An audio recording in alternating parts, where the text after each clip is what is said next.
Greetings, my friend. Today, this mentoring masterclass is not about prayer points or motivation. It's about something more uncomfortable, but very powerful. The people you allow close to your life. Because this very new year, if your result must change, your circle must change. Let me start with a true to life story. You see, two young men graduated the same year from the same school, same background, same lecturers, same certificates. For the first 2 years after graduation, nothing much separated them. They both struggled, they both complained, they both hoped things will change. Then something subtle happened. One of them changed his circle. He started spending time with people who woke up early, talk about opportunities, share ideas, and challenge one another. They were not rich, but they were intentional. They discussed books, skills, investment, and possibilities. Slowly, his language began to change. Then his habits changed. Then his results changed. The other man kept same friends, same jokes, same complaints, same excuses. Every gathering ended with a talk about how the system was bad, how Tinubu is not doing it right, how Buhari is not doing it right, how nothing works in Nigeria, how God makes things work in America. God will do it someday. 10 years later, he was still waiting. Today, when you see these two friends, people will say they were not mates, but they were. What changed was their association.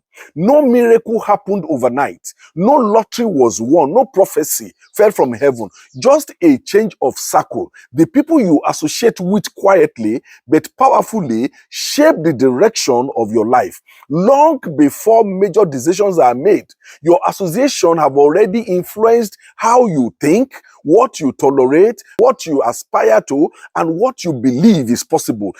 This is often unseen power of association. Association is not a casual matter. No, it is a formative force. Over time, conversations become convictions.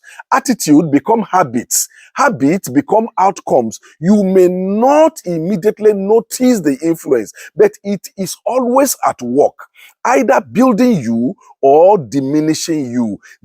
This is why environment is never neutral. Look, my friends, because I love you, I must speak plainly to you. Pick up your pen now and write down the names of your 5 closest friends. Examine them one after the other. Where are they in life? What kind of results do they produce? Do they embody growth, discipline, and progress? Is their life the kind of life you genuinely desire? These are not questions of judgment. They are questions of your destiny. Your circle determines your exposure. If you work with disciplined people, discipline becomes a normal thing for you. If you associate with visionaries, vision enlarges. If your environment rewards mediocrity, excellence will feel very unnecessary to you and even very uncomfortable. This is why growth often requires discomfort. You must leave familiar circles to enter formative ones. If trouble knocks on your door today, can any of your friends stand up for you single-handedly? If you need an urgent 100,000 naira, 200,000 naira, even 500,000 naira, is there anyone among them who will say without hesitation, send me your account? If the answer is no across the board, then you must be honest with yourself. You are, to a large extent, a reflection of the company you keep. The people around you matter more than you think. The power of association also explains the stagnation you experience. Many people pray for change in life while protecting the very relationships that reinforce their limitation. They want a future, a new future, but insist on the old voices. Transformation rarely happens in isolation, but it never happens in the wrong company. This year, choose your environment with wisdom. Change your friends if you want. Some relationships you have preserved for years have produced nothing of value in your life. No one changes your thinking there. Nothing stretches your capacity there. There is no visible excellence, no consistent growth, no upward trajectory, and it is already showing in your own life. Wise association is not elitism. It is intentionality. It is choosing relationships that sharpen your character, stretches your capacity, and confront your comfort. It is valuing correction over applause and substance over sentiment. Change your circle, my friend. Intentionally connect with people who are ahead of you. Seek out men and women whose patterns you admire, whose result you respect, whose discipline provokes you to rise. Do not be limited by their progress. Courage is not noise.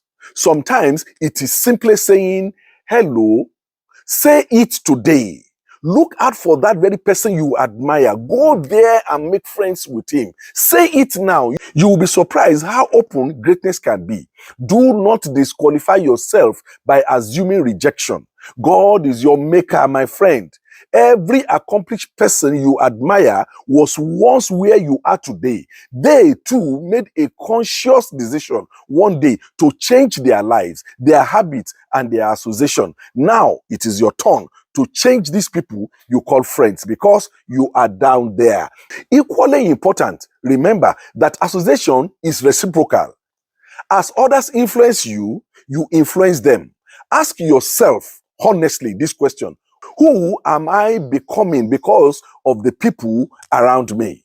And also, who is becoming better because they are around you? Your answer will reveal whether your association are aligned with your purpose. In every season of life, review your circle, review where you are. An unexamined mind is not worth living. Seasons change, and so must association. Some people are for your foundation.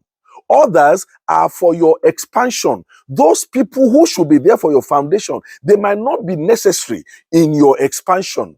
Be very careful. Holding on too long can be as dangerous as never connecting at all. This is your year. Your future will not only respond to your prayers and efforts, it will respond to your association. Choose wisely. You can do it. This is because I love you. Thank you. God be with you.